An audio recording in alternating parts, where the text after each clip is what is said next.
Good evening. Welcome to tonight's meeting of Bethlehem City Council, Tuesday, May 5th, 2020, 7 p.m. here in Town Hall.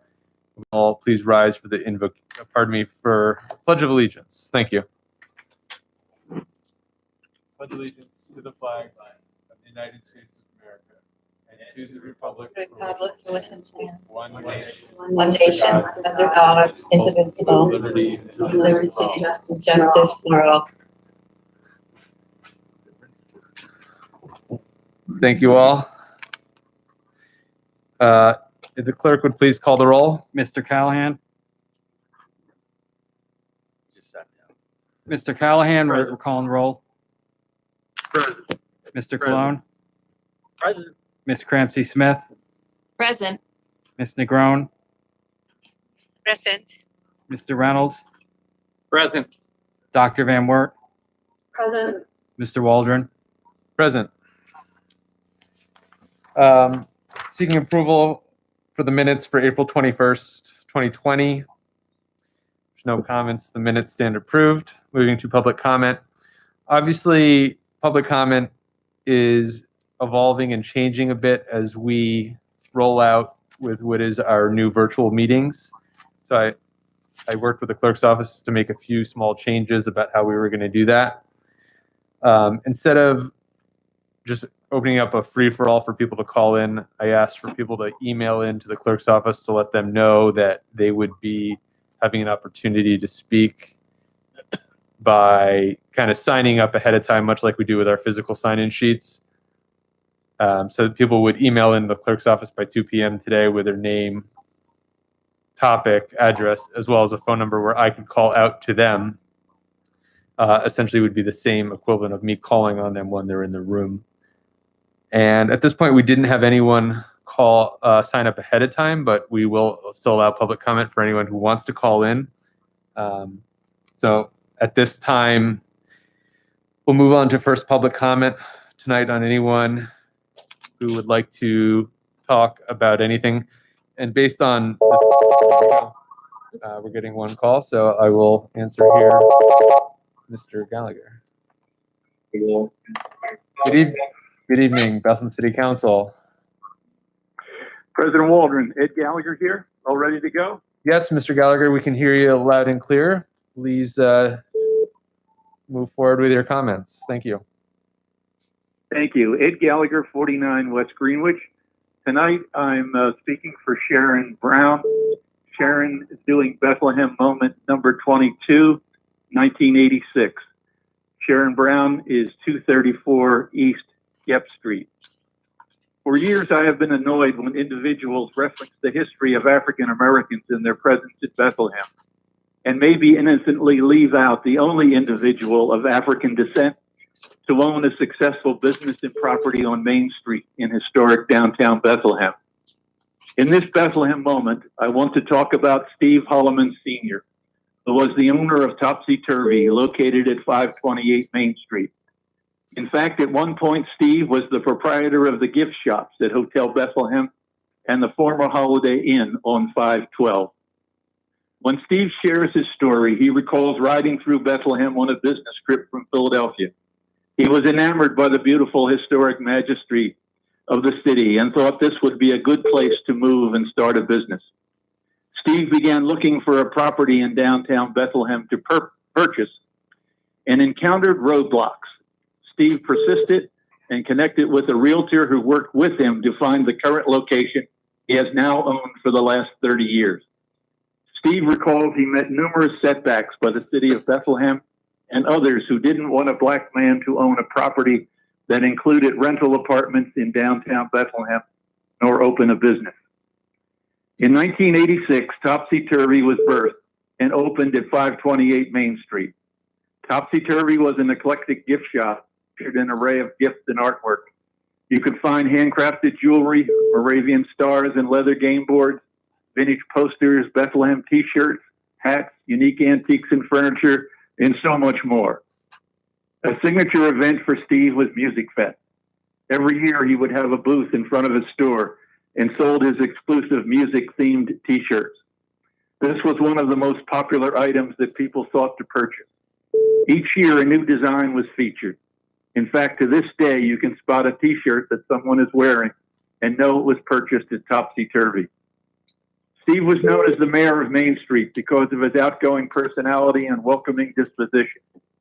On a beautiful day, there would be Steve immersed in conversations and laughter while sitting on the bench with friends like Dr. John, Tony the Englishman, Adrian, who owned Adrian's, and countless others who stopped by to shoot the breeze and listen to wonderful music.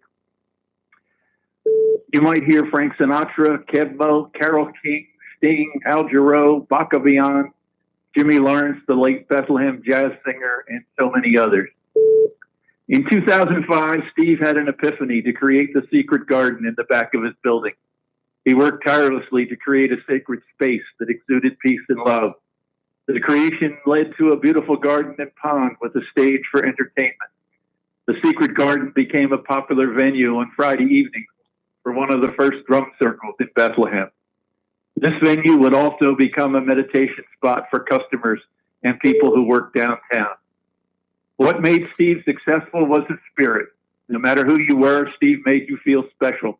There was a young man who stopped by faithfully every day who dealt with several ability issues. Steve always took time to talk to him. And the poet whose poetry is in the Library of Congress with her walker in hand, who would bring her poetry for Steve to read. And the countless college students who stopped by for a word of encouragement. Yes, Topsy Turvy was a special place. Many of Steve's customers were regulars from the Poconos, Brooklyn, Staten Island, Philadelphia, and of course, Bethlehem. One of the keys to success is kindness in action. It was nothing for Steve to share his special hot tea with spices with our community police officers who patrolled Main Street or the customer who came in on a cold, wintry day. The other special ingredient is the ambiance of the space. Steve's creative genius was seen through the creative design of his store and the vibrant colors he used to decorate with. His window displays and flowers he planted in front of his store drew attention to the passerby. It became the photo-op spot for television news folks and couples wanting a beautiful background. Steve won awards for the care and attention he gave to his property. In 2012, Steve retired his business due to health issues. Topsy Turvy was a dream come true for Steve. He worked hard and withstood with dignity the prejudice he experienced as a black man. In a world where you are judged by the color of your skin, Steve Holloman defied all the stereotypes cast upon him as a business owner. It is with love and gratitude that I write this story about Steve and the beauty and love he brought to all those who connected with Topsy Turvy. Thank you, President Waldron and Council, from Sheriff Brown, who couldn't be here tonight. Thank you. Thank you, Mr. Gallagher.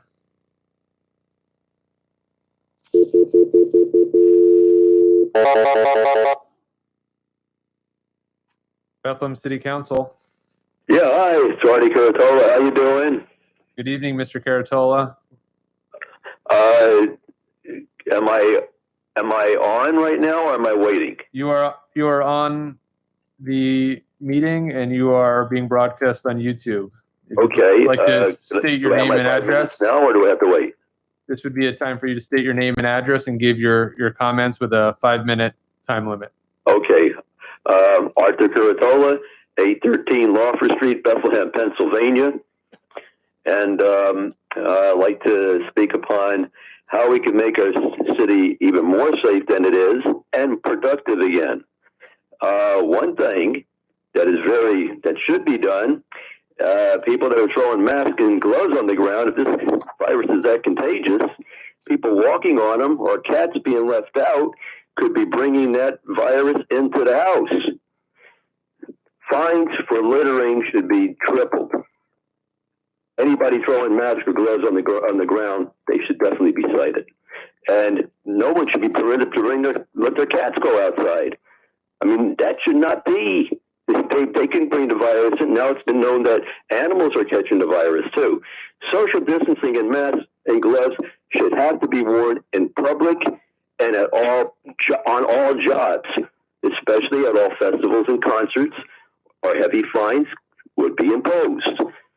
As all perpetrators who don't obey those rules should be escorted by the police to the nearest hospital to be tested for the virus at their own expense if they don't have the money or insurance to cover it.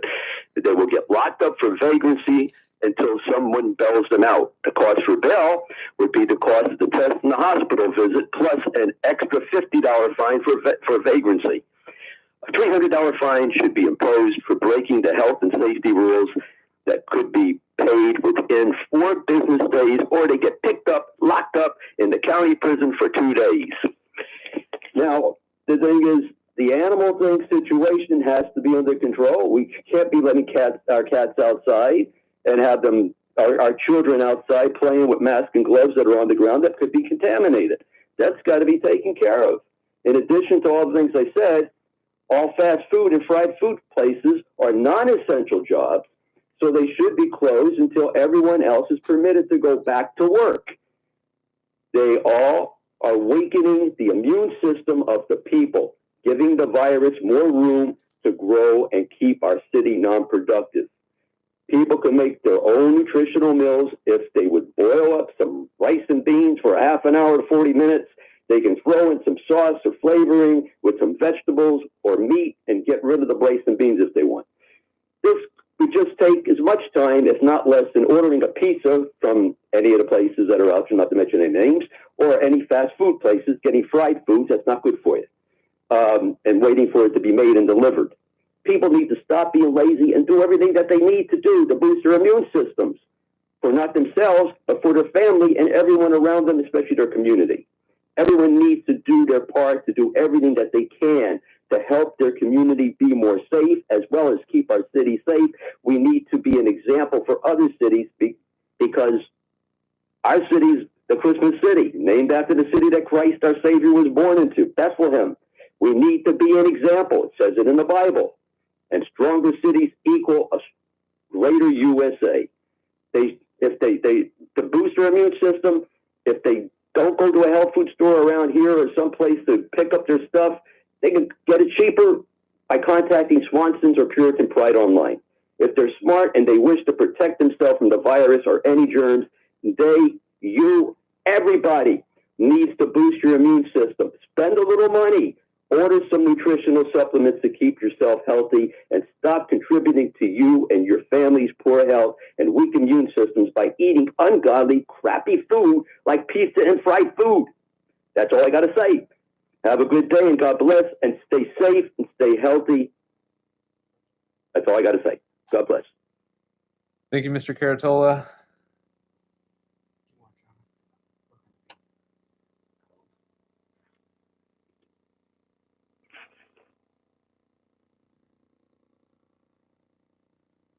If there's anyone else who'd like to make comment to Bethlehem City Council, that number is 610-997-7963. This would be for first or second public comment on any subject being voted on this evening, as well as any other subject that you would like to make comment to Bethlehem City Council. That number is 610-997-7963. As of our current email, we have not had anyone sign up ahead of time who would like to make comment. So at this point, this would be our last and final opportunity for public comment to Bethlehem City Council at 610-997-7963.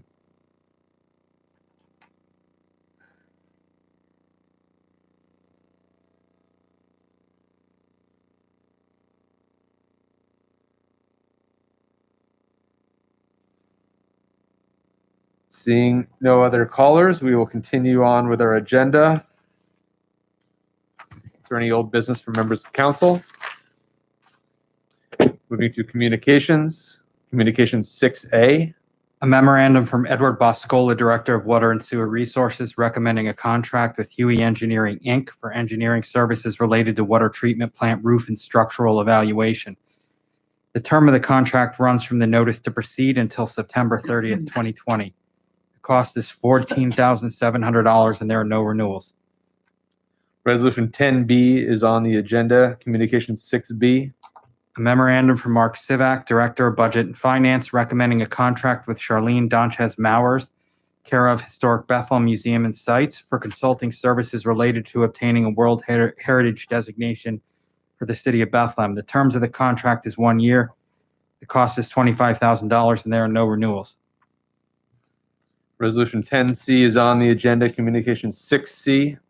A memorandum from City Solicitor William P. Leeson with an attached resolution and associated use permit agreement. The permittee is Mount Airy Neighborhood Association and the event is the West Side Farmers Market. The agreement covers various dates in 2020 as detailed in the attached resolution. The covered premises is the Bethlehem Rose Gardens. The resolution will be placed on the May 19th agenda. Communication 6D.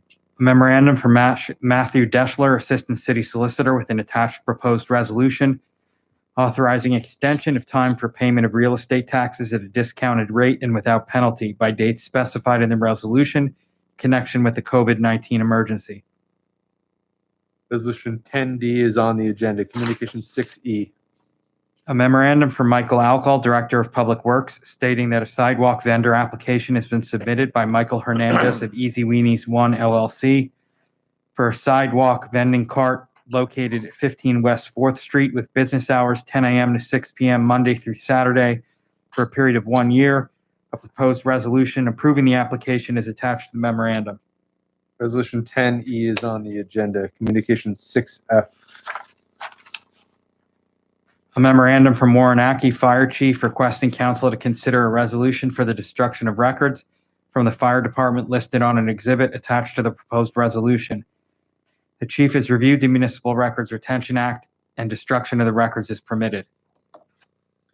Resolution will be placed on the May 19th agenda. Communication 6G. A memorandum from City Solicitor William P. Leeson with an attached proposed resolution and use permit agreement between the city and 3 athletic associations. The committees are Little League, North Bethlehem Little League, and Northwest Youth Athletic Little League. The use permit agreements cover several athletic fields during the time period specified in the agreements attached to the cover memo. Resolution will be placed on the May 19th agenda. Communication 6H. A memorandum from Councilman J. William Reynolds with an attached proposed resolution. The resolution urges the Pennsylvania General Assembly and the United States Congress to investigate the business practices of food delivery applications that threaten the economic viability of independently owned local restaurants and food service establishments during the COVID-19 crisis.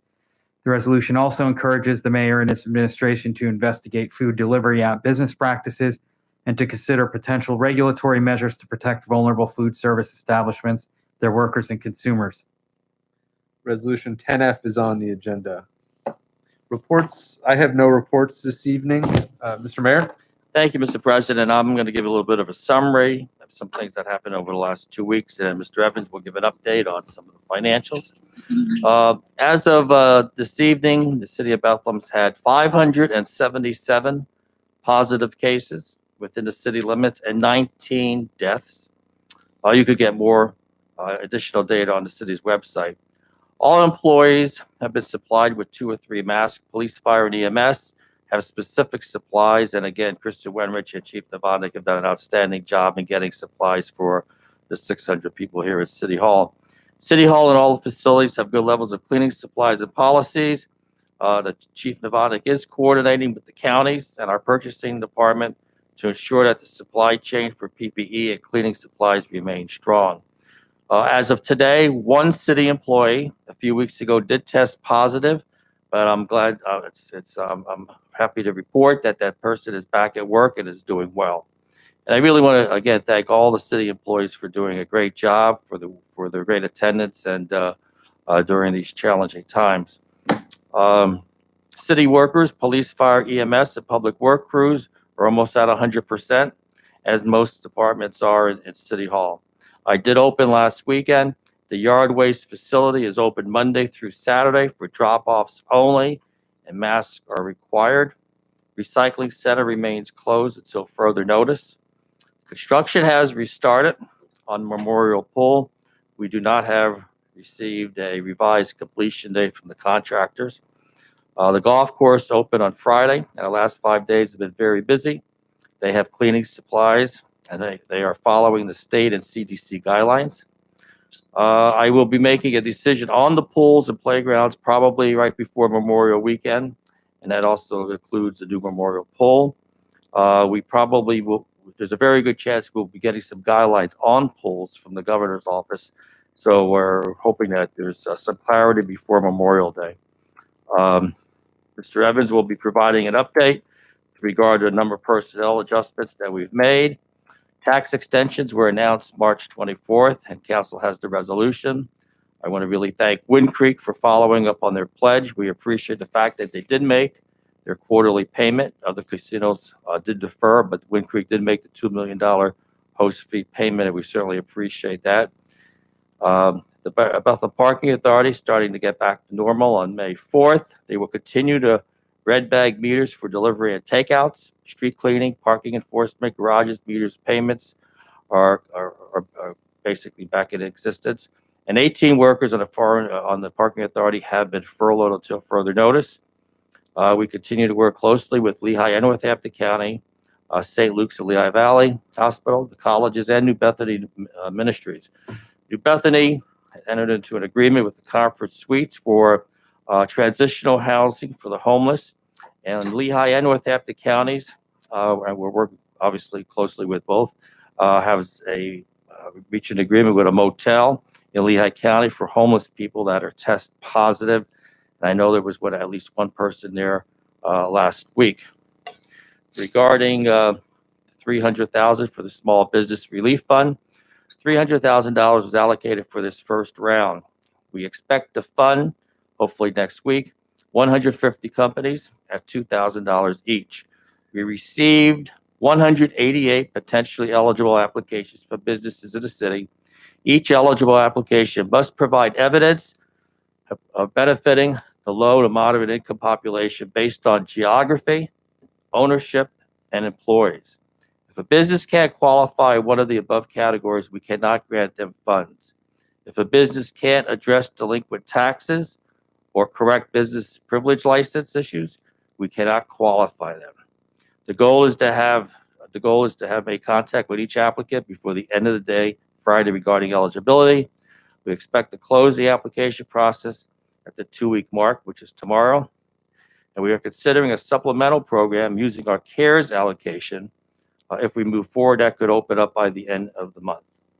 And one final comment last week, Mr. Evans, Ms. Carter, and myself participated in a 45-minute discussion with Senator Casey and his staff regarding our CDBG, our costs, our budget deficits, and the possibility of another federal program that might be passed by Congress that would fund the cities and states. And my point was, I think if there is any legislation that is passed, the money should come directly from Washington to the cities like CDBG. It should not go through Harrisburg as a pass-through. And with that, Mr. President, I'll turn it over to Mr. Evans.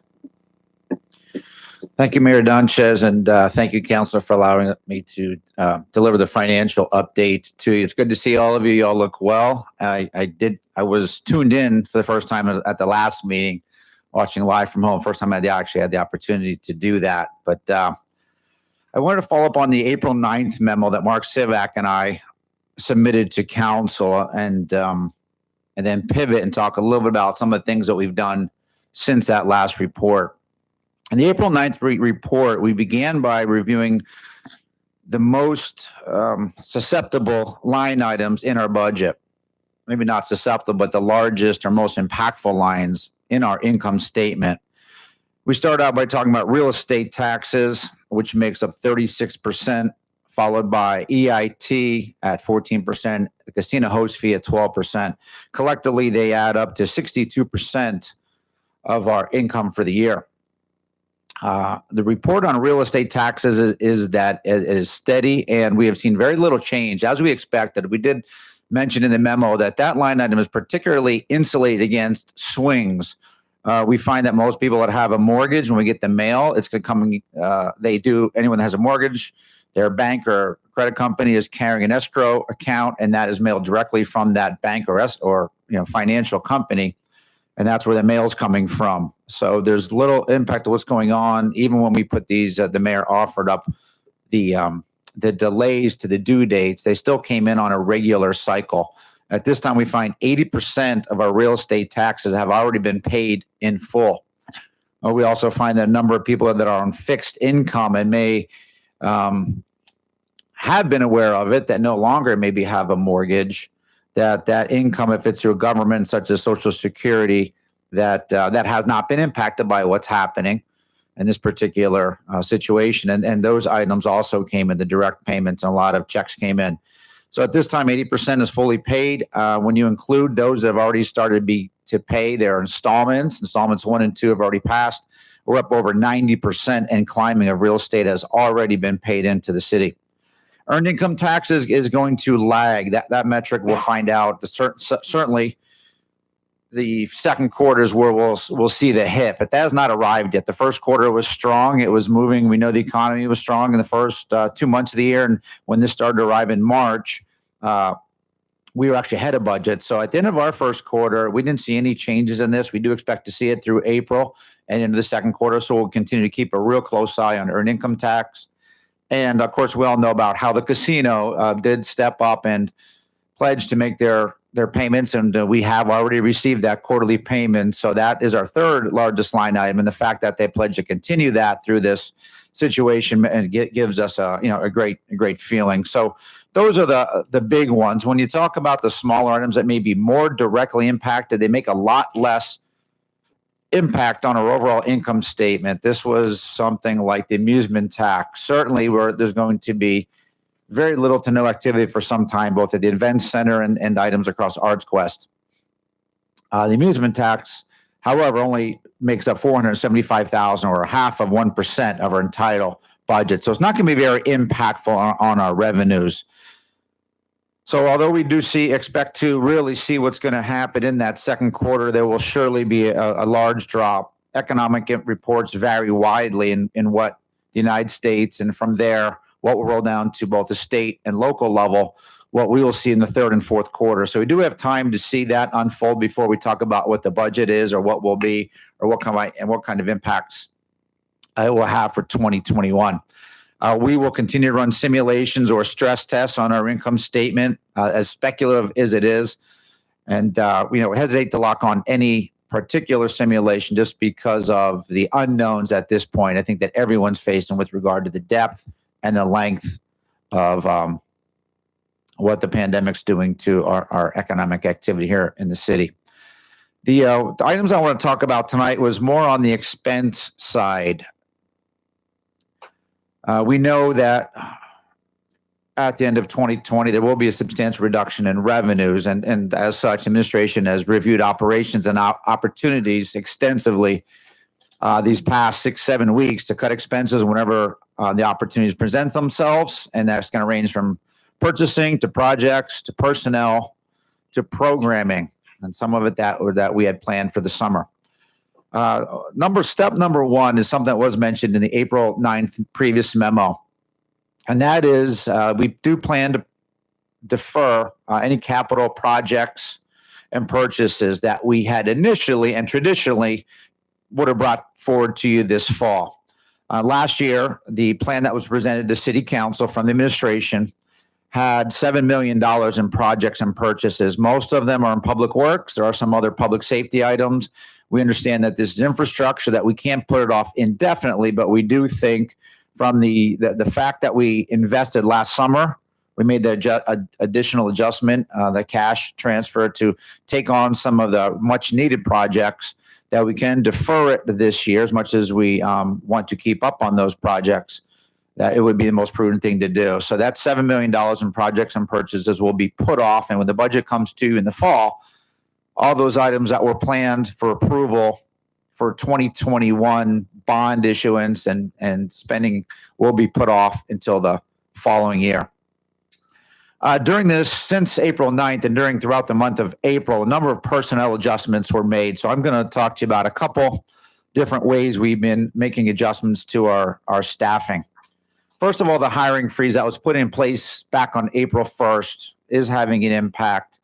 On April 1st, the hiring freeze were put in place and now is up to 18 open positions, 13 in the general fund and 5 in the water resources. We recommended posting and transferring personnel internally to fill slots that might open up, or what we call checkerboarding.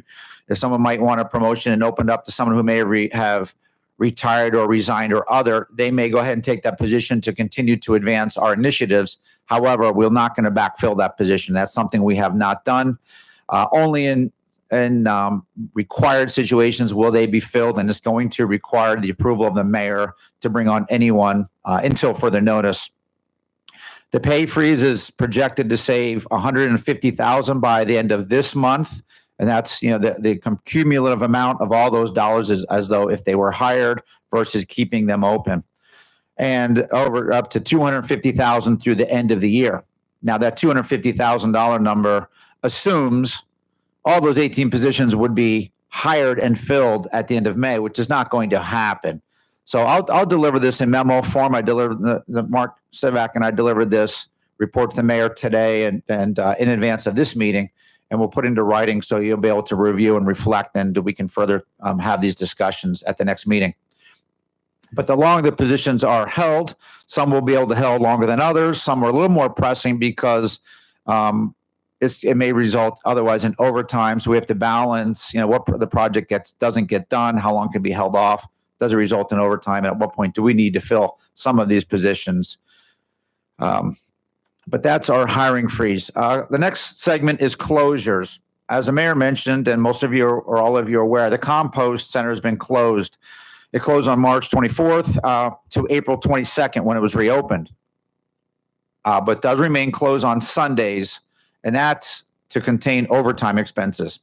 The recycling center was closed on March 24th and remains closed until further notice. 15 part-time employees work at these locations. In addition, other closures have impacted the 5 city hall monitors, as well as 39 school crossing guards. They are not working at this time. The savings of the closures that were mentioned will result in $68,000 in savings throughout the month of May. Furloughs. 6 full-time employees in the Housing Bureau have been furloughed and will remain furloughed until Governor Wolf indicates real estate activity can begin again.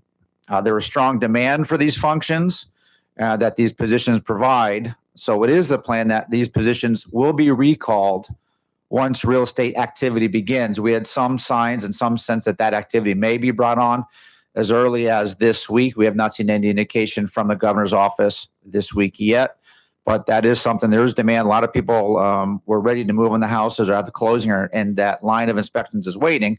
But until we can send people into homes or to homes that have families in them, we're going to continue with those furloughs.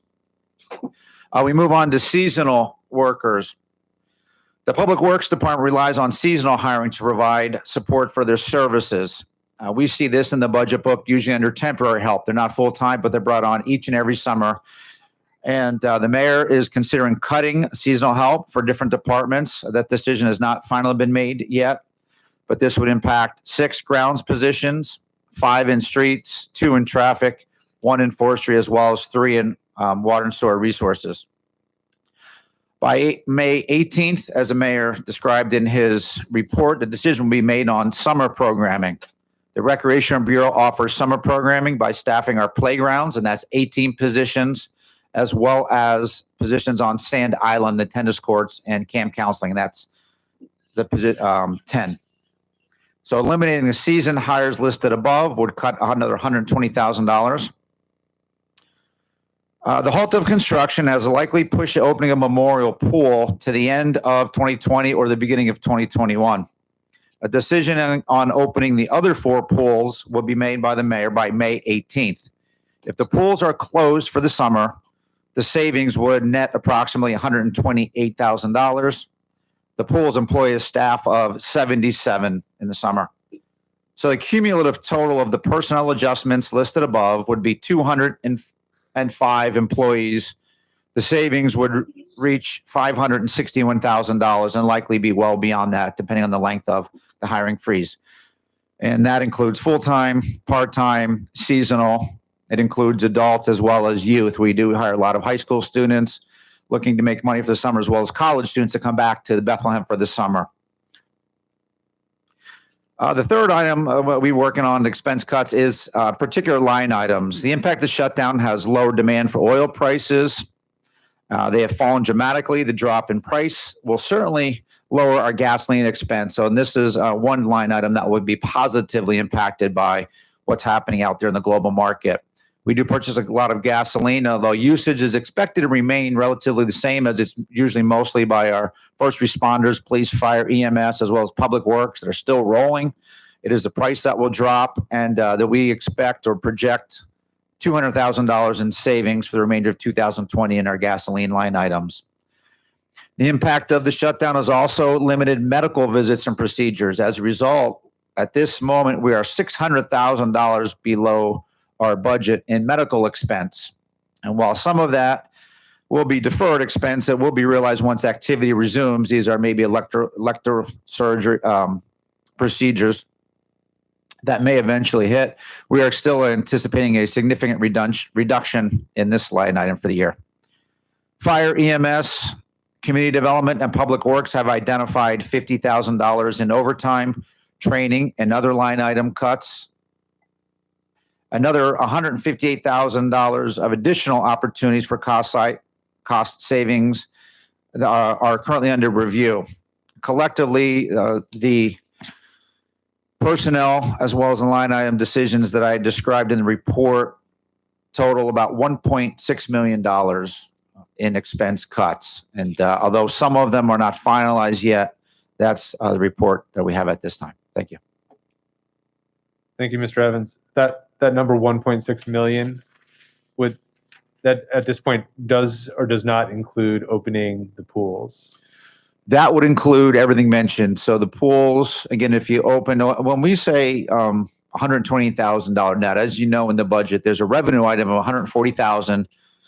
And we felt really good about that because we have patterns. We have years and years of memorials open as we took pools off and offline. We collect a lot of metrics this past year with our pools, all talking about the pools that we did. We collect a lot of information. Knowing that it's unlikely memorial will open, that revenue will drop, but so will expenses. Really, the way to look at it in the most simplistic terms is the pools operate at a loss of about $10,000. The amenity that's offered, much like our playground, is $20,000 to run the playground. That staffs and provides structured recreation for youth throughout the city. There is no revenue to the parks. To the pools, there's revenue, but the cost of running the pools between the electric, the chemicals, and the staffing is projected around $267,000. So 140 minus the 267 is 120,000, assuming all five are running.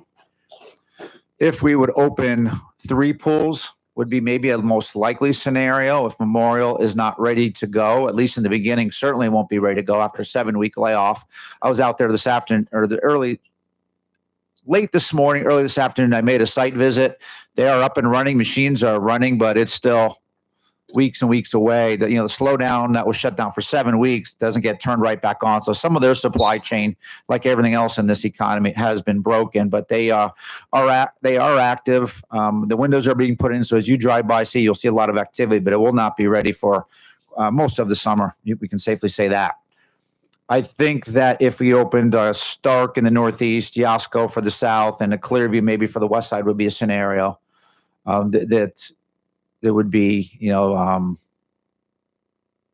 might be $60,000 to $70,000 to go and operate those, or less, because even those would operate probably on a delayed opening, given we're waiting for the governor to give us some direction on that. And it's not going to open June 1st unless something changes dramatically from Harrisburg.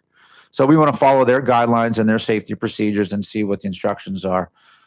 So the 1.6, that includes that, the pools and the parks are closed. If we add it back, that number's, maybe 1.5 million in savings.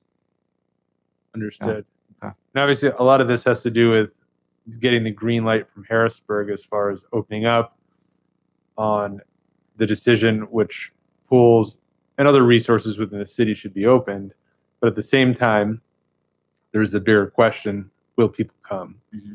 Just because you're open and that revenue expense is increasing, it doesn't a part of me that expense is increasing. It doesn't mean that the revenue stream will be there to match. I would have to think that there would be a decline in people who feel comfortable going into a public space like that, even if there is a green light from Harrisburg. And then to say you'll be open, but there'll be social distancing and you'll have to wear a mask at the pool. Clearly that doesn't work for some aspects of recreation. And I think swimming is one of those. So it'll be interesting to hear what Harrisburg says about that. Yeah, it's something we've been looking at, waiting for some type of. It's incredibly difficult this time of year. Spring's coming around, we get some nice days like last weekend, but it's just tough to imagine that when you get into the June, July, and the hot heat and the humidity and all the youth that look to the public pool for cool recreation opportunities that may not be there. But there's also the reality. We did see Philadelphia, which has a lot of urban area, and they have nearly 100 pools in their city alone, that they did close them for the summer for financial as well as health. So we understand that's certainly reality, and we did not, and the mayor does not need to make that decision yet. We're preparing them. Nothing that we're doing needs to toggle it either way. If decisions they made not to, then they would just wait till some of the things that they've done in preparing will just be ready for next year. But there's nothing that can't be undone for sure, and we'll meet again before that decision will be made here in Town Hall. Understood. And I think you have two local communities, Bangor, and I think it was Lower Macungie, that will not be open up their pools this year. Several other communities are weighing that option too. So, but again, our guidance will come from Harrisburg regarding the pools and playgrounds as they indicated. Right. Okay. And so that 1.6 million, that's on the potentially decreased expense side of the city. Mm-hmm. I may have missed it because you're throwing a lot of numbers and figures around. Is there a number that you would be comfortable saying what the other side of that would be as far as revenue? The expenses are easier to nail down because we can talk about, if they're furloughed, exactly what that number is. If you know the variables. You have the control over the expenses. Right. You don't have the control over revenue is so much more difficult. The simulations that we ran by the mayor that Mark Sivak built included reductions in those line items that we try to be conservative, and that resulted in a revenue drop of 4.5 million. That made assumptions like the casino would be closed for 6 months. Will that be the case? For March, which means that we'd see the casino opening in September.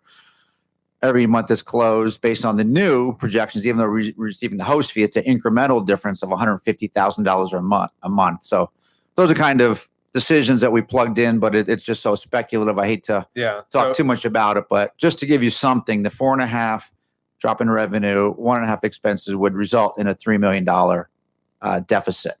Right. And for 2020. It's still early in this process of what the stimulus will be, both to individuals and businesses, but has there been any word about a stimulus or support from either state or federal government to municipalities? Well, we discussed that with Senator Casey last week, and obviously he is very supportive. I sent a memo in support of it to him and to Congresswoman Wild and Senator Toomey. It's going to be a battle, basically what he said. And we're hoping that we would get if you want to call it a stimulus, or the state of Pennsylvania gets a stimulus, but definitely we need it, and all the cities and communities need it. But that one's going to be a battle, and that's basically what he said. So yeah, it's going to leave us with a shortfall in our budget, and it's going to be an interesting budget season as we get later in the year. And I think because of the positive work that council has done with the administration over the past few years, it's put us, city of Bethlehem, in a pretty good position as far as our bond rating and some of the cash on hand that we have compared to other municipalities in the area and other third-class cities in the state. So we will weather the storm as best we can. But any information that you have, we would appreciate coming our way. I would just say, Mr. President, we've discussed this just a little bit with Mark and Eric, that we may just freeze the budgets for 2021. We may ask the department heads to come in with a 5 to 10% cut for their 21 budgets. Or what we may do, and hasn't been done in many, many, many years, is give each department a certain dollar amount and say, this is what you have to work with, and prepare your budget with this dollar amount. So there's a lot of options that we're discussing. because that gap is a large gap. But you're right, with the cooperation of city council and administration working together, our total fund balance is much better than it was in the past. So that's kind of a silver lining to a point. And yeah, and when we get into the budget, unfortunately, so much of it is non-discretionary spending when it comes to healthcare costs, but the big driver is the public safety side of it. So it's challenging to look at a budget and say, where do we cut? Do we want to eliminate paving the roads or our parks, or do we want to lay off, public safety? And none of those are good options, but eventually we're going to have some of those difficult conversations as we get later on in the year. Is there any other members of council who wanted to weigh in on this conversation with either Mr. Evans or the mayor? Mr. Cologne? Thank you, Mr. Waldron. Mr. Evans, I just want to make sure I heard that right. You said there was 6 employees from the Housing Bureau that have been furloughed? Correct. And at this time, without getting into the certain bureaus or city departments, is there consideration for any further furloughs of any full-time staff? Not at this time. No, like I said, right now we are 100%, functional. Everyone that is here is working and doing what they've been doing most of, again, but that most of the budgets, fire, police, EMS, and then you add in their public works, you're at over 90% of the personnel, and they're out doing what they need to do to either keep public safety or to maintain critical infrastructure. So we've looked at those discretionary line items like that overtime. We looked at that temporary help. Pay freeze, they got a little squeeze, not a pay freeze, but the hiring freeze in some ways is almost like a furlough. The fact that there are 3 or 4 in grounds right now. Grass is growing. I'm cutting my grass more than once every other week. And meanwhile, our grounds bureau is 3 people short because that freeze. So, they are operating short from where we normally be by 20 people across the organization. So they're feeling it the pinch more than others. That summer help is critical to ramp up that summer growth with response to grounds and also the paving, which we, as President Waldron mentioned, may be reduced based on funding for the materials alone. But if they don't have that summer help, they're not able to round out their crews and get some of that paving projects done. So there may be less, something we talked about a year ago, trying to ramp up that. Here we are going, the other way, taking a pause, doing what we need to do to make sure we're balanced and we limit the deficit. And during the year, we'll continue. I think it's really going to be, again, we've seen such reports, not just from health directors and doctors and infectious disease experts, but also the economists, what they're seeing. The market made a good move, and there's still a lot of optimism for the third and the fourth quarter on the growth of the economy. While the second's going to tank, that's no doubt. You see a lot of indicators or confidence in that third and fourth quarter. So if it does move and we come and the MAID will make those adjustments that we look that way, the 2021 budget is a whole different animal than what 2020 is right now that we're working on. It just came out. We were running so hot and this happened so fast. It is difficult because the number of fixed costs to make the adjustments. When you look for discretionary items, there's not a whole lot that you can take care of in such short time. Yeah, understood. In the more immediate, going back to recreation with the playgrounds and the pools, was it May 18th is the deadline that we're going to decide what's going to happen this summer with the pools and the playgrounds? I wouldn't say that specific date. I'll say hopefully the week of the 18th or so, definitely before Memorial Weekend though. But my goal is hopefully we'll get some clarity from Harrisburg by, the week of the 17th, the week of the 18th, and then we can make a decision. And do we have, I know there was an issue with staffing the pools and obviously with Memorial not going online this summer and looking at maybe one on the west side, one on the north side, and one on the west side, the need for lifeguards and staffing. We have 60 people signed up for lifeguarding. Ms. Evans did an outstanding job of getting a record number of people for lifeguards. Yeah. The one trip up would be of those 60, 30 are not yet certified. They were to be certified in the spring. We do our own certifying, but the Red Cross is not offering that program. So we have 30 that are certified that if we went down that path, pools are going to open. We would have 30, which is enough to open 3 pools if that were the path. And then if certifying opens, we can ramp up from there. Thank you. And I would just say thank you, Mayor Donchez, Mr. Evans, Mr. Sivak, who I know is not present, and everybody. These are tough decisions to make, and I'm sure not easy things to announce when you're talking about furloughing employees and telling certain departments they're not going to get the summer seasonal temporary help that they're used to, and things like that. So these are difficult decisions to make and not enviable seats to be in. But thank you for sharing, all the updates with council. Thank you. Any other members of council who have question or comment? Ms. Cramsey Smith? I just had a clarification for Mayor Donchez. When you talked about the small business funds and the applications, I just want to clarify, did you say there was 150 applications and all of them received approval? No, I said that we have 300,000 allocated for the first round. We expect to fund 150 companies at $2,000 each, but we received 188 potentially eligible applications from businesses in the city.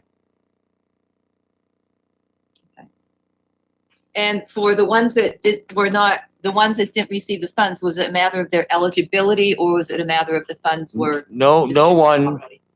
No one has received any funding as of today. We hope to get that finished by the end of the week.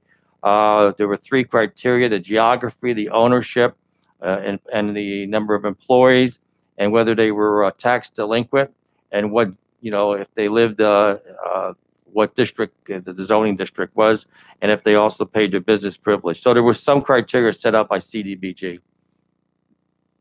Okay, but for the 38, I guess, that were not earmarked to receive funding when it does occur, was it a matter of they didn't meet the eligibility? I would or say that- yes. I don't have that in front of me, but I would say yes.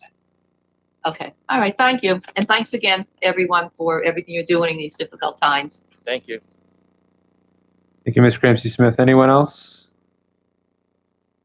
All right, thank you. We will move on with our agenda here under reports. Mr. Reynolds? Thank you. I wanted to take a couple minutes today, and I'll try to do as quickly as possible, to talk about our communication survey that we did last year. I had emailed, city clerk had emailed out a copy of the executive summary, and I'm just going to go through a couple of those findings and recommendations there, and we can move on then. The communication survey was designed to gather information on the current utilization and effectiveness of City of Bethlehem communications, including our digital and non-digital communication channels. Utilizing City of Bethlehem communication channels and partners in the community, the survey was open for 55 days, and nearly 1,400 people completed at least part of the survey. It was made available on the city's website, and links were distributed through various social media channels. Both English and Spanish language versions of the survey were produced. It was also, and this is important to note, completed prior to the debut of the updated city website. So for those of you that end up looking through all of the information, it was an important note I wanted to include in there. As far as the findings were concerned, one of the key findings here was the fact that citizens that currently utilize City of Bethlehem communications are largely positive about their effectiveness and their value. They looked at both our newsletters, our Live, Work, Learn, Play, our recreation newsletter, some of our email updates, and they found those to be positive. Another finding, though, was the fact that people really do have varied preferences. It wasn't as if like 70% said we want email or 75% said we want just the newsletter. People really want different types. People receive their information in different ways. One of those assumptions that I think you make is that younger people maybe would look at the internet as being the kind of the channel by which they want to get most of information. But one of the things you saw in the survey was, out of the 1,400 people that responded, the single biggest group of people that responded were people that were over the age of 60, which we thought was interesting. And then the other kind of key finding, and I'm going to talk about this for a minute or so, is there really is a digital divide in the City of Bethlehem when it comes to internet access. We've talked about this before. I've talked about this before. And when you look at census data, one of the things you see is that about between 75 and 80% of city residents have a high-speed internet or broadband subscription at their house.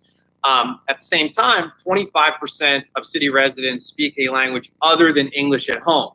But when you take a look at the responses to the survey, 98% of the survey respondents stated that the main language spoken at home is English. So it does not take, it's pretty clear from those numbers that there is a digital divide in our city, both with those that are English speakers and those that have internet access. And as we as a city start to invest more into technology, the administration did a great job with the website. They did a great job with that service app. But if you don't have that internet connectivity, you're not necessarily going to be able to take advantage of those services. And if you can't take advantage of those services, those are quality of life issues. So as we move on and put more and more information, more and more of our services through technology, we need to really take a look at this issue. If you move on to the policy recommendations that we have here, the number one recommendation that I came up with, and I've talked about this before, is that we need to work with our community partners, our healthcare networks, our school district, our social service providers, find a way to expand low-cost, high-speed internet access, and eliminate this digital divide. I put in that summary is that we shouldn't be a city where access to basic government services is determined by your zip code or the location of your neighborhood. We've seen this recently. Dr. Roy's talked about this, the amount of effort and time and money that the school district had to put out as far as coming up with these temporary hotspots for kids to be able to do their distance learning has been a great cost to our school district. As we take a look going forward here, what I'm talking about here is not necessarily that the city builds their own broadband network. That's not something that cities are currently allowed to do. It's about leading the conversation on how do we do this. So I do think that we need to reach out to our partners in the communities, specifically our healthcare networks and the school district, to come together to kind of have a community initiative here about solving this. If there's one thing that I think COVID has shown us in the last couple of months is I think a lot of times people look at things and say, this is good or it's working if it works for me. But one of the things COVID has shown us is how connected we really are. If you look at the delivery of healthcare, a lot of healthcare has turned to virtual visits and phone visits. And, if people can't, as I said last time, if people can't get through to their doctor, they can't have a virtual visit, they're much more likely to leave the house and go to the ER. They're much more likely to be able to infect other people. And that becomes all of our problem. So I think as we take a look at this going forward, we do, I think, need to make this a city-run initiative that makes this a priority. And it's not a situation where we are looking at paying for this ourselves, but people look to the government as the organizer of these conversations. And I do think, and Dr. Roy has said this, and I agree with him, that people are going to look at internet access and high-speed internet access as a basic right going into the future. They're going to look at it the same way that we look at the right to electricity or the right to water, these basic utility needs if we're going to go forward. And I think that, like I said, that's the number one priority that we have. If you take a look at the executive summary, you see that there are some recommendations about consolidating city online social media accounts. While people do like their various accounts that they get information from, one of the things that came up over and over again was the fact that people sometimes think they need to look in a lot of places to get all of the information. So one of the things that we put in there was, the possibility of the development of one centralized city account that shares all city information, or an online location that you can go to that kind of summarizes and brings all of the different channels together. And then just two other quick recommendations is that people clearly still do like our print newsletter. They do like our printed materials. A lot of people still rely on that. And the numbers that we have in the survey are just the people that responded online that said that they like the print.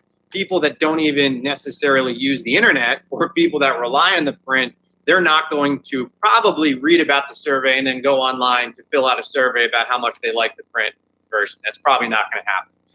And then finally, the last one, and this is a tricky one, is investigate a strategy for more interactivity with citizens. Once upon a time, people did like kind of the authoritative information where government would put out information. This is when your leave's getting picked up, or this is what's going on as far as repaving, and those things are important. But as we kind of move forward, people are looking for more of an interactive kind of relationship with their city government. I think we've made huge strides with our website, and I give the administration a lot of credit as far as our app that takes in the service calls. But at the same time, that is one kind of thing that came up over and over again, was how much people were necessarily looking for a little bit more interactivity. But as I said, I think we made a lot of strides there.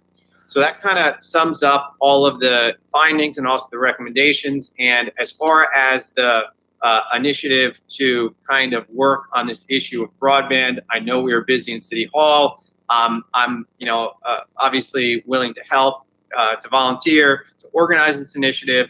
But I think it's something that we need to do, and it's our responsibility as local government. And once again, not be responsible for delivering 100% of the people low-cost internet, but we need to be the ones that are helping to lead and organize this conversation with your other partners in the community.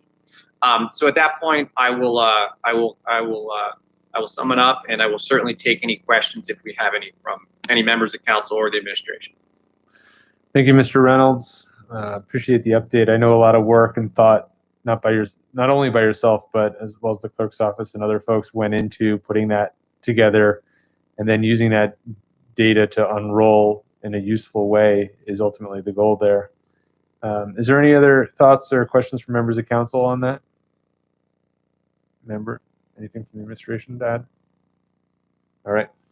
Just Go ahead. I'm sorry, Mr. Evans. Councilman Reynolds, thank you very much for for putting together that survey. It was helpful for us to reflect. And of course, the website being new, there was a timing overlap a little bit when this was going out, when the new website was being addressed. But we certainly learned a lot. I was surprised, as you mentioned, that people do like getting those newsletters. That I actually got mine this weekend to my house, and the response showed that based on that response, we will continue to do that. And not everyone is. Most people are on the internet, but I think they still like getting that newsletter sent to them. Also, as well as the email. Sometimes people go out and look to social media, but other times they like things coming to them in the form of an email alert, and that was also showed up in the survey. Is that what it is? Yeah, the email list, mailing list we have is at 2,200, which you can sign up for on the website. And then when we choose, you don't want to bombard people with emails. That can also be obnoxious, but to deliver those most needed or most pointed messages and send them out. And we think that can also continue to be effective. So yeah, we thank you for your work on this, and we'll continue to have discussions, as well as what you mentioned about the school district and the broadband expansion. Thank you all. We're going to continue on with our agenda here. Ordinances for final passage this evening. Ordinance 8A.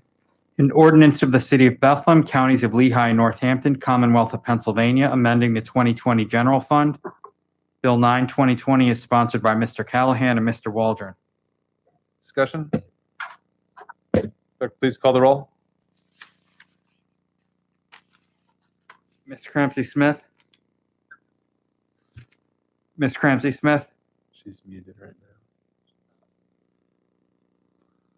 Aye. Ms. Negron? Aye. Mr. Reynolds? Aye. Dr. Van Wert? Aye. Mr. Callahan? Aye. Mr. Cologne? Aye. Mr. Waldron? Aye. Passes 7-0. Ordinance 8B. An ordinance of the City of Bethlehem, Counties of Lehigh and Northampton, Commonwealth of Pennsylvania, amending the 2020 Community Development Block Grant Budget. Bill 10, 2020 is sponsored by Mr. Callahan and Mr. Waldron. Discussion? Clerk, please call the roll. Ms. Ramsey Smith? Aye. Ms. Negron? Aye. Mr. Reynolds? Aye. Dr. Van Wert? Aye. Mr. Callahan? Aye. Mr. Cologne? Aye. Mr. Waldron? Aye. Passes 7-0. Ordinance 8C. An ordinance of the City of Bethlehem, Counties of Lehigh and Northampton, Commonwealth of Pennsylvania, amending the 2020 Liquid Fuels Fund budget. Bill 11, 2020 is sponsored by Mr. Callahan and Mr. Waldron. Discussion? Clerk, please call the roll. Ms. Ramsey Smith?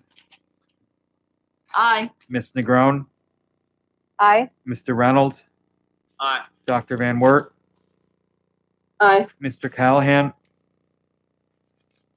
Aye. Mr. Cologne, Aye. Mr. Waldron. Aye. Passes 7-0. Ordinance 8D. An ordinance of the City of Bethlehem, Counties of Lehigh and Northampton, Commonwealth of Pennsylvania, amending the Golf Course Enterprise Fund budget for 2020. Bill 12, 2020 is sponsored by Mr. Callahan and Mr. Waldron. Discussion? Clerk, please call the roll. Ms. Cramsey Smith, Aye. Ms. Negron, Aye. Mr. Reynolds, Aye. Dr. Van Wert, Aye. Mr. Callahan, Aye. Mr. Cologne, Aye. Mr. Waldron. Aye. Passes 7-0. We have no new ordinances this evening. Moving to resolutions. Resolution 10A. Be it resolved that the Council of the City of Bethlehem, Northampton County, Pennsylvania, in accordance with the Municipal Records Manual, hereby authorizes the disposition of public records of the Department of Water and Sewer Resources. The resolution is sponsored by Ms. Negron and Mr. Waldron. Discussion? Clerk, please call the roll. Ms. Cramsey Smith, Aye. Ms. Negron, Aye. Mr. Reynolds, Aye. Dr. Van Wert, Aye. Mr. Callahan, Aye. Mr. Cologne, Aye. Mr. Waldron. Aye. Passes 7-0. Resolution 10B. Be it resolved by the Council of the City of Bethlehem that the mayor and the controller and or such other city officials as deemed appropriate are hereby authorized to execute an agreement with Huey Engineering, Inc. for engineering services related to water treatment plant roof and structural evaluation. The resolution is sponsored by Ms. Negron and Mr. Waldron. Discussion? Clerk, please call the roll. Ms. Cramsey Smith, Aye. Ms. Negron. Aye. Mr. Reynolds, Aye. Dr. Van Wert, Aye. Mr. Callahan, Aye. Mr. Cologne, Aye. Mr. Waldron. Aye. Passes 7-0. Resolution 10C. Be it resolved by the Council of the City of Bethlehem that the mayor and the controller and or such other city officials as deemed appropriate are hereby authorized to execute an agreement with Charlene Donchez Mowers, CO Historic Bethlehem Museum, for consulting services related to obtaining World Heritage designation for the City of Bethlehem. The resolution is sponsored by Ms. Negron and Mr. Waldron. Discussion? Mr. Cologne? Thank you, President Waldron. I just want to say real quick, I had a chance last night to talk to Mrs. Donchez Mowers on the phone a little bit, just for an update of how this process has been impacted by COVID-19. I know at first she was hopeful that we might be able to go before the body that awards the designation next year, 2021, because the U.S. can only put one site forward each year. And she is saying now she's hopeful that it would be 2022. I guess there's a site in Ohio ahead of us on the in the hopper here. So then she's hoping that we would be the next one, whenever that would be, and that this whole process might be delayed by about a year, given the current circumstances. But she's still very encouraged by everything that's going on, and I'm appreciative of the work she's doing, because the dossier alone that she put together for this is about 400 pages, I believe she said. So it's a lot of work going into it, and I thank Mrs. Donchez Mowers for her help in working on this. Thanks for the update, Mr. Cologne. Any other discussions or comments? Clerk, please call the roll. Ms. Cramsey Smith, Aye. Ms. Negron, Aye. Mr. Reynolds, Aye. Dr. Van Wert, Aye. Mr. Callahan, Aye. Mr. Cologne, Aye. Mr. Waldron. Aye. Passes 7-0. Resolution 10D. Be it resolved by the Council of the City of Bethlehem that any taxes imposed on the assessed value of real property in the city which are otherwise due by December 31st, 2020 shall be eligible for the city's prescribed 2% discounted rate if paid in full on or before May 11th, 2020. Be it further resolved that all penalties and fees associated with the late payment of such taxes shall be waived if paid in full by August 10th, 2020. The resolution is sponsored by Ms. Negron and Mr. Waldron. Discussion? Clerk, please call the roll. Mr. Cramsey Smith, Aye. Ms. Negron, Aye. Mr. Reynolds, Aye. Dr. Van Wert, Aye. Mr. Callahan,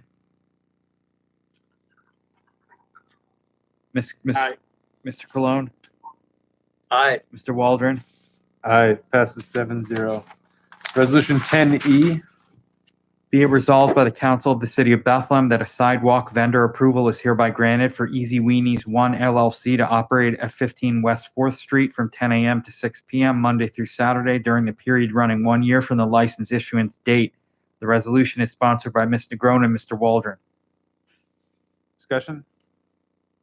Clerk, please call the roll. Ms. Cramsey Smith, Aye. Ms. Negron, Aye. Mr. Reynolds, Aye. Dr. Van Wert, Aye. Mr. Callahan,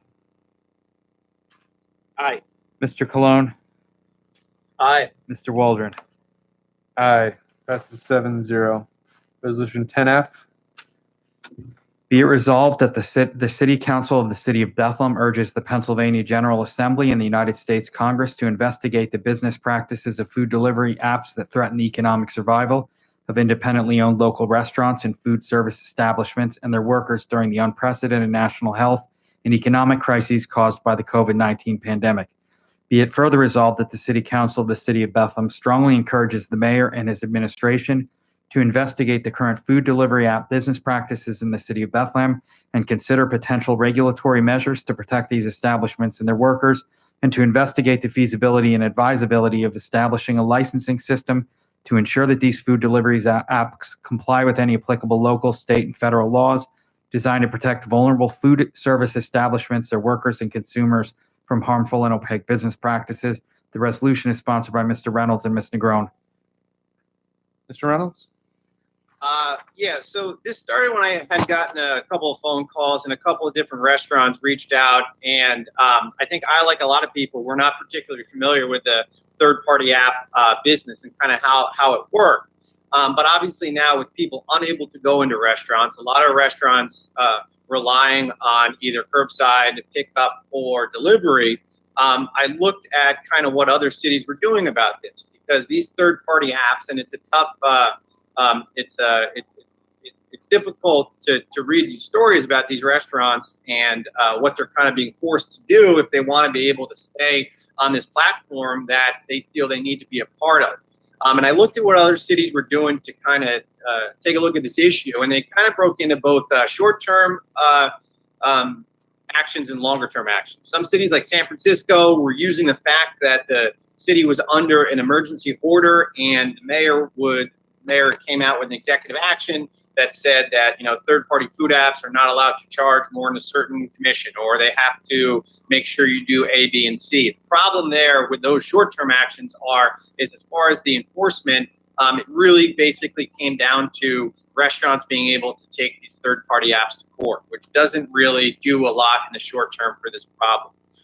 And then a longer-term solution that cities are looking at, like New York, is potential licensing programs. So that take into account a lot of different issues, many of which Mr. Bedoni just mentioned. So I tried to basically put both of those concerns into this resolution. I reached out to members of the DBA, the Chamber, our Southside restaurants, and you hear a lot of different information about how these different apps are affecting their particular business. So in the short term, I thought that bringing this resolution forward was above all else, it was good as far as education is concerned, in which people had the opportunity to kind of see, like, yes, no matter what you're doing here, you're supporting your favorite restaurant, whether or not you're calling them or whether or not you're ordering through a third-party app. But it's better to call them and to go pick up the food. Or it's better to call them and ask them if they're doing their own delivery or whatever it might be. If you call the restaurant first, that is a better way to support that particular restaurant than it is ordering something through a third-party app when you take a look at the commissions and the fees and things like that. So I thought bringing the resolution forward was about education. And then over the longer term, I do think it's worthwhile for the city to take a look, to listen to the restaurants, to listen to how they're being affected. I was reading online today when there was an article about this that came out, and I saw a bunch of different restaurateurs who I had not spoken to that started posting their individual stories about how they have been negatively affected by these third-party apps, how some of them choose not to use them at all.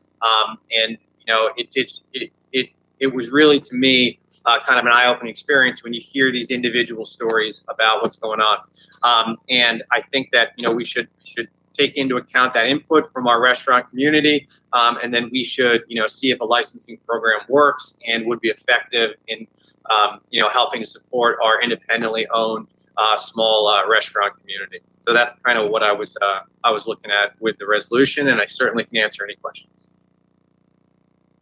Thank you, Mr. Reynolds. Obviously, there are so many different aspects of our life that have changed recently in the past few weeks. And this is one of those things I think is in a lot of people's blind spots. Obviously, restaurants are struggling to just stay open or afloat long enough to potentially go back to a normal business or a semi-normal business. So takeout is their only option.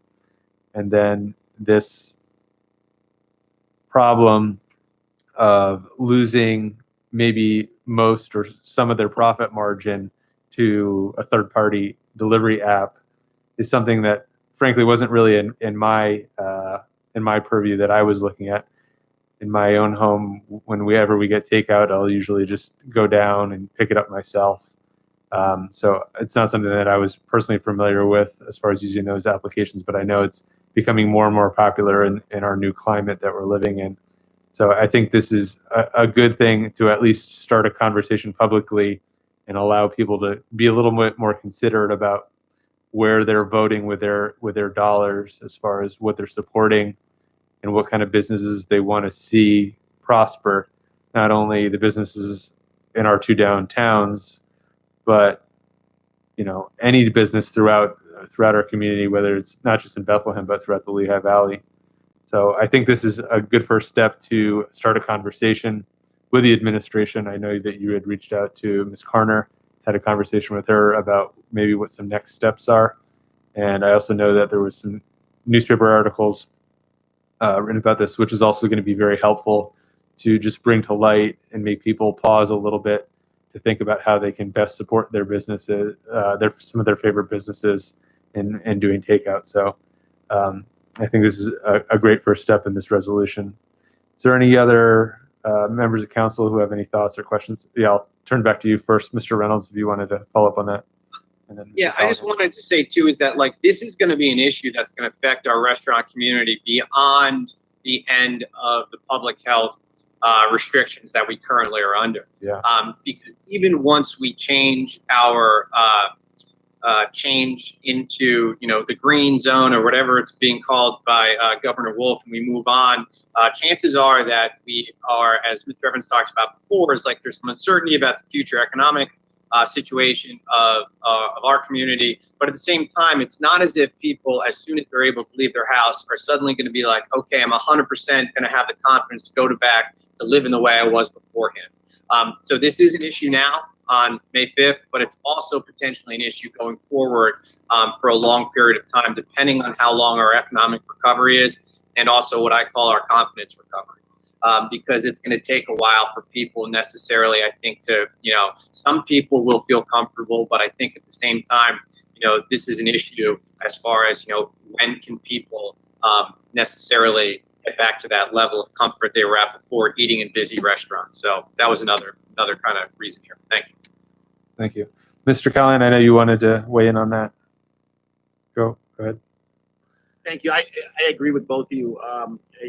You know, John Shaw, who owns El Jefe's on the south side, he talked to me about this problem about a month ago.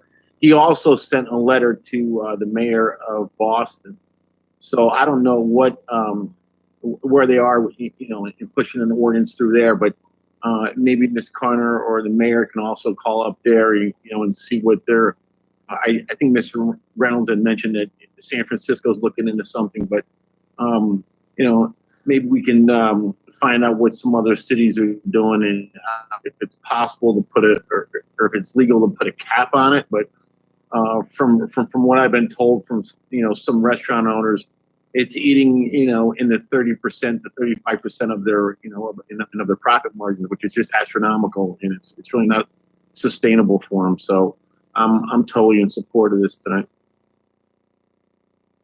Thank you, Mr. Callahan. Any other questions or comments from members of council? Mr. Reynolds? Yeah, so when you take a look at different cities, they basically fall into this either short-term executive action from the mayor or some type of licensing that deals with commissions, deals with transparency about user fees and things like that.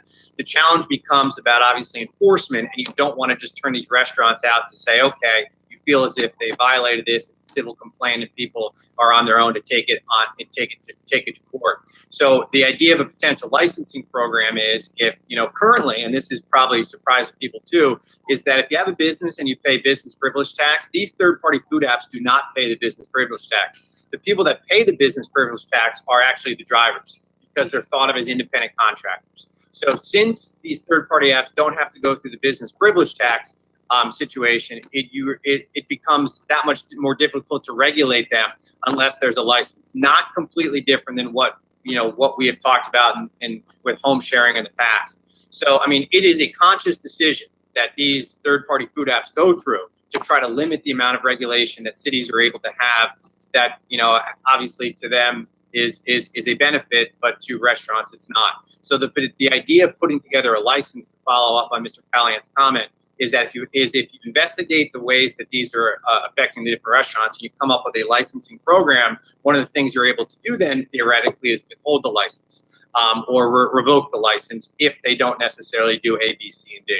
But I am not, I will not pretend to understand exactly how this issue is affecting every single person in the city of Bethlehem that runs a restaurant, and that's what I think is the best thing for us to do is reach out and hear from them, as Mr. Callahan mentioned as well. Thank you. Mr. Callahan? Mr. Callahan, go ahead. One of the things I also heard is that whenever I guess there's three, outside of Grubhub and Uber Eats, I heard there was another one too. But whenever there's any type of other competition that pops up, one of the big three go in and buy out the smaller entity that might be only charging 10 or 15%. And it's almost like they have like a monopoly. I mean, it's not a monopoly because it's not a singular business that's doing that. I know there's three of them and they're in competition, but they're all in cahoots. And any other smaller businesses that pop up that offer a delivery service at a lower, percentage of the total sale, they end up getting bought out. And it's a very tough market in situation that puts the restaurants in, because if they don't offer the ability to have takeout even in normal times, it's tough for them to do business, and it's virtually impossible for them to even stay afloat, when dealing with the COVID situation that we have now. So I totally support this, and I thank Mr. Reynolds for bringing it forward. Thank you. Yeah, Mr. Callahan, I think that the third company you're thinking about might have been DoorDash. Yeah, I'm sorry. And something else kind of popped into my head too, Mr. Reynolds, not only about the food, restaurant delivery apps, but there's some other businesses that have a very similar model as far as like Instacart for grocery delivery. And I know in West Bethlehem, there's GoPuff, which is also offering delivery of smaller food items as well. And then Postmates is one that's not really as big in our region, but they deliver just about anything else. So those are other businesses that have a very similar model as far as that delivery. And I would imagine those percentages are pretty comparable to what they're taking out of those business owners. And obviously there's a much different feeling when, Instacart is delivering from Giant or Wegmans. I think Giant has their own delivery through like Peapod, I believe it is. But if you're getting a percentage taken out from Wegmans, that's a lot different from one of the small businesses that are on Main Street or in South Bethlehem or anywhere else in the city. Those percentages can really make or break one of those small restaurants in a way that a larger corporation may not be affected. So I understand the reasoning of why you're looking at supporting those smaller businesses, but I'd also be interested to maybe take a look at what some of those other businesses are doing as far as grocery delivery and other supplies as well, and how that falls into those third-party delivery apps. Is there any other comments or questions from members of the council regarding Resolution 10F? The clerk, please call the roll. Ms. Cramsey Smith, Aye. Ms. Negron, Aye. Mr. Reynolds, Aye. Dr. Van Wert, Aye. Mr. Callahan, Aye. Mr. Cologne, Aye. Mr. Waldron. Aye. Passes 7-0. Moving on to new business. Is there any new business from members of council? Ms. Cramsey Smith and then Ms. Negron. Go ahead, Ms. Cramsey Smith. I have a letter here. I'm not sure if everyone received it from the Lehigh Valley Regional Homeless Advisory Board. Just highlighting the need to be careful and considerate when we look at our community block grant money through the stimulus package, and asking if we can appoint a small but capable task force working with our other communities in the Lehigh Valley to address, as a result of the COVID-19, what may happen that will put individuals and families at risk for homelessness, for example, job loss and the like. With the, I believe the eviction moratorium ends the end of June. And my concern is that we're going to be looking at the possibility of increased homelessness in our city as well as the Lehigh Valley as a result of this pandemic. And I'm hoping that perhaps the Alicia's department and the administration can consider the request that we form a small task force of individuals that are stakeholders locally in the city, with stakeholders and advocates for the homeless and housing services, because I think there's going to be a real need for rental assistance as well as mortgage assistance within our community so people can stay within their homes right now. Thank you, Ms. Cramsey Smith. I would maybe encourage you to reach out to Ms. Carner and start that conversation about what the city can do and what their plans are to work with other municipalities in the area. If I may add, Yes, Mr. Mayor? I believe that, I know I sat in on several meetings. I believe there's like 2 different entities that are involved. The city's involved. Krista Renwich is our main representative on the issues of dealing with the homeless. There was supposed to be a report coming forward back in for April, but because of the pandemic, everything's been pushed back. But well, certainly we'll discuss it with Alicia and Kristen Renrich for an update and provide that to Councilwoman Smith. Thank you. And I did speak to Alicia briefly this week as well as the mayor. It was a pretty busy week for me with my day job, so I didn't get to expand on that. But I just wanted to put it out there because I know it's a time-sensitive issue that we're going to get the money at some point in time, and we're going to have to allocate it in a very expeditious fashion because people are going to need it or else they're going to be on the streets. So I know there's so many different entities and groups that are working with homelessness, and that's a challenge. But I think maybe if we just have, a few of the people that we know within our community that are experts in this area that can, work with us collaboratively to do what is most efficient with the funds. Thank you. Thank you, Ms. Cramsey Smith. Ms. Negron, did you have a comment? Yes, President. Thank you, President Weather. I just want to bring something that it's in my mind and I'm concerned about. I know if you have read the morning call last week or maybe following Gaslight's post, some information about my conversations during my daytime job, talking with individuals that are essential workers working in warehouses, including the Walmart East Center here, but all the way to Lancaster mushroom farms and Reading meat plants. And of course, perhaps because I'm Latina and I have a connection with Latinos across the Commonwealth, my heart, breaks because I know that we're losing way too many Latinos to the point that many don't want to go back to work because they're talking about their life as they know that coworkers have died at work, getting sick at work. But as I talk more and more with individuals, what is in my mind, besides the loss of lives, is the food shortage that we might have as we keep on, missing the numbers, the individuals, the plants, even the farm. And I talked last night with a friend who owns a supermarket here in Bethlehem, and he said something to me that it shocked me because it's confirming my fear, and is that he placed his order yesterday morning for produce and meat, as he does every week, and he only received half of what he ordered. They are not allowed to get more of a certain amount. And right after that conversation, I went to Valley Farm to get a couple of things we needed, and there was the supermarkets are not as filled as we always saw them.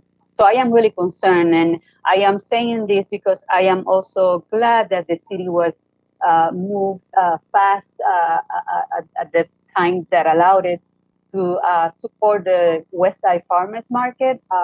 We need to rethink our way of feeding our community. I think that community gardens are going to have to come back, individual planting in their homes. I planted my beans already, and tomatoes and peppers. And I just want to encourage everybody to start even thinking about planting their own gardens or thinking about community gardens. But most especially, farmers market are going to be a very important part of our food, for providing food to our communities, because local, not just the farmers, but the meat producers are just locally, and they don't have hundreds of people working elbow to elbow and getting sick. So I really appreciate that the city moved forward, and I hope that as the administration moves forward through the summer days, that more farmer markets start opening up, that we think about the way, it's a need service. It's going to become more essential than ever with this pandemic. And again, I encourage the public to start their own gardens and think about community gardens as we move forward. I am concerned about it. Thank you, President Wadrum. Thank you for your comments, Mr. Groen. Any other comments from members of council for new business? Seeing none, I would just add that since this is our second meeting where we've gone virtual here, obviously we've been working through some of the kinks and some of the technological issues that we're having. But I would ask if anyone has feedback, they can either reach out to me or Mr. Bedoni. With that, not only is for members of council, but also for members of the public, for folks at home. You're the ones who are sitting, looking at this through your computer, or the process of making public comment is definitely not as easy or seamless as it used to be. So if you have any feedback on how we can make that process a little bit easier, please reach out to the clerk's office and let them know, and we'll take that under consideration. We've made a few changes already between the first and second meeting as far as the public comment, where I'll be calling folks out, and as opposed to them calling in as much as possible if they're signing up ahead of time, as well as the other small change. If you're watching on the YouTube stream, you'll see a small text box that will include the current speaker's name. When last week, when Ms. Rothman called, we got disconnected, but she was unaware that she was disconnected because she had her YouTube feed muted, and there's no visual indication of who your speaker is if you have a muted YouTube stream, other than just looking at the room there. So you'll see that name of the current speaker, Mr. Bedoni, is updating, moment to moment as we transition from one public speaker to the next. So we're doing small things like that to try to make this process as easy and inclusive as possible for everyone who wants to be part of it. So I thank everyone for their patience, especially for the administration and JP for all the work that he and Rick have done to make this new system part of our new reality here. And it seems like our thought here in the office was that we would be having both meetings in May virtually, and we'll go from there into June. But now that we have this process set up and it's working out pretty well, I think we can always try to improve it as best we can. We will do this as long as it makes sense to. Don't want to rush members of council or members of the public back into City Hall if it's not necessary to do that. I think this system proves that we can effectively run meetings. We've also had some conversations about how we can have public hearings, because we have some that are on the docket upcoming, from liquor license transfers to rezoning, where we'll have to have a potentially attorney make a presentation and maybe share some documents ahead of time. We're working through that process of how we can do that so that everyone can be part of that process as well. We've also been doing well to kind of avoid some potentially difficult or tricky ordinances that sometimes require a lot of back and forth conversation between members of council, as well as a lot of public comment. But if we are virtual for weeks and months ahead, I can imagine that those will be unavoidable, and eventually we're going to have to tackle some big ordinance that is going to require a little bit more than a 7-0 vote without discussion. So as we transition into the future, that is under consideration too, of how we can try to make this process even tighter and more inclusive to all involved. So I thank everybody for their patience, and I thank everyone for joining us this evening. This meeting is adjourned. Good night, everybody. Good night. Good job.